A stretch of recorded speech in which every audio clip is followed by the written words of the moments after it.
Clinicians have often felt that individuals with better fitness have better survival after a first cardiac event. Results from our study, which are published in the Mayo Clinic Proceedings, show that there's an inverse relationship between fitness measured several years before a myocardial infarction and survival during the first year after that first myocardial infarction. These data are based on the Henry Ford Exercise Testing Project, or FIT project.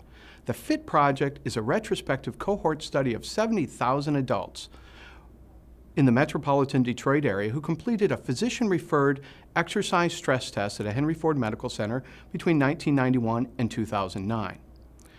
This analysis looks at 2,061 patients who experienced their first myocardial infarction during follow-up.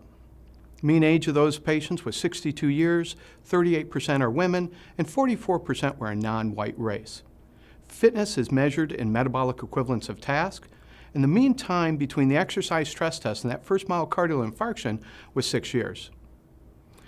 Using logistic regression adjusted for demographics, risk factors, and medications, we found an inverse relationship between fitness measured before a first myocardial infarction and survival at 28, 90, and 365 days after that myocardial infarction.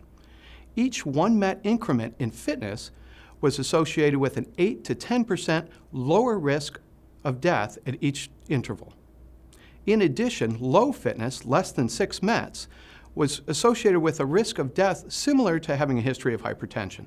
I find this study to be quite interesting, and what they did is the following. They took people who had an exercise stress test, and then they found 2,000 of them who had had a heart attack later, actually 6.1 years later.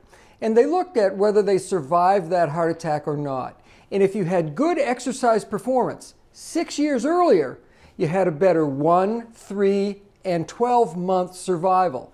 So something about being fitter years earlier, having better exercise tolerance, helped protect you from a subsequent myocardial infarction. Now, what could be possible mechanisms? The authors speculate that it may have something to do with heat shock protein. You know, there's this whole idea of ischemic preconditioning. If you make the heart ischemic, it survives a heart attack later better.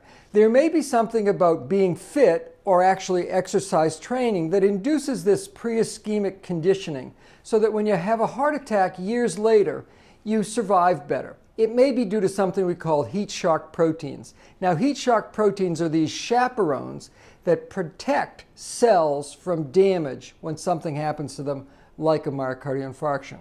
Now, there are some problems with a study like this. First of all, we assume that that increased exercise tolerance means that the person is exercising, because we all know that exercise increases exercise tolerance. But there's no measure in this study of exercise habits. There's only a measure of exercise performance. So it's possible that these people are just fitter, what I call hardier individuals. And hardier individuals are more likely to survive all sorts of abuse, including the abuse of a myocardial infarction.